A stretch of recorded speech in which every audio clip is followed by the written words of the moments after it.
8 doobies to the face, fuck that. 12 bottles in the case, nigga, fuck that. 2 pills in the halfway, nigga, fuck that. Got a high tolerance.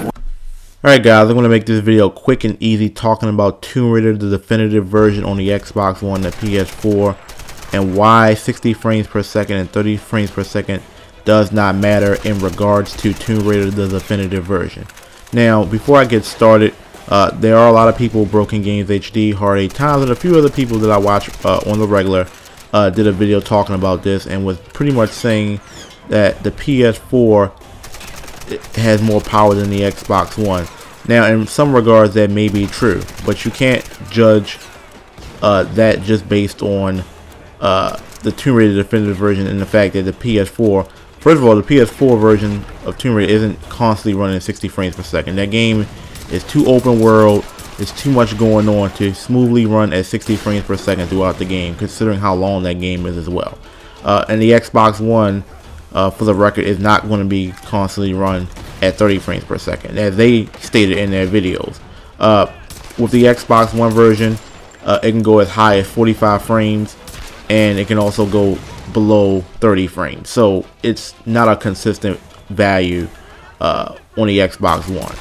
So it can reach its peak at 45 and maybe a little less than 30 frames per second. With the PS4, it can get as high as 60 frames per second, which I highly doubt that game will run. I highly even doubt 60% of the game is going to be on 60 frames per second, to be honest with you, and probably no lower than 40 frames. I'm not sure the lowest on that, but here's why that does not matter. One, it's the definitive version. Now, what that means is it's pretty much remastered, and it comes out for the new gen systems, which is good. One, by the way, I thought this game was amazing, and I still haven't finished it on the 360 version. But it's a game that we already played. So the fact that Xbox didn't go out its way to make this 60 frames per second, to me, does not matter. Now, can any other Xbox One games run on 60 frames per second? Well, it's been proven, it's been speculated, that Titanfall will be running on 60 frames per second. So it's not that the Xbox One doesn't have the power, but my logic is, why would you sit there and make a game that we've already played on 60 frames per second? Although that does make it definitive, don't get me wrong. Definitive is where we remaster, and there's where we changes to it. But if I'm Microsoft and I'm making this, well, not necessarily making the game, but if I'm putting this on my platform, I'm not going to invest energy in making a game that we've already played 60 frames per second. I want to focus on other games that we have not seen, such as Titanfall, and we just got news of the Gears of War franchise continuing. I can almost guarantee that'll run on 60 frames per second whenever that comes out. We can almost guarantee that's going to be on 60 frames per second, and whatever other games that they have, Watch Dogs or whatnot. So, and you know that's not an exclusive, but either way, do I think the PS4, based on specs and based on what I know thus far, and I don't even have a PS4, by the way, I will be getting one. Do I think it's powerful? Yes, slightly, but I don't think you can make the argument saying that it's better just based on the Tomb Raider exclusive. The Tomb Raider definitive version multiplat. They also was talking about other games such as Rise of Rome not running on 60 frames per second, whereas Killzone is, and there's other games where the Xbox One is lagging behind.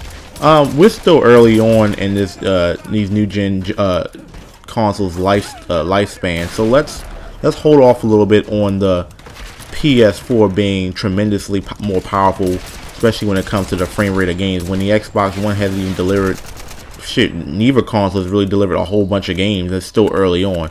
Let's wait, let's give it a year, see how the year goes, and see how long how many games actually run smoothly, because thus far, Rise of Rome has looked the best out of all the games that have come out. So, and that's graphically.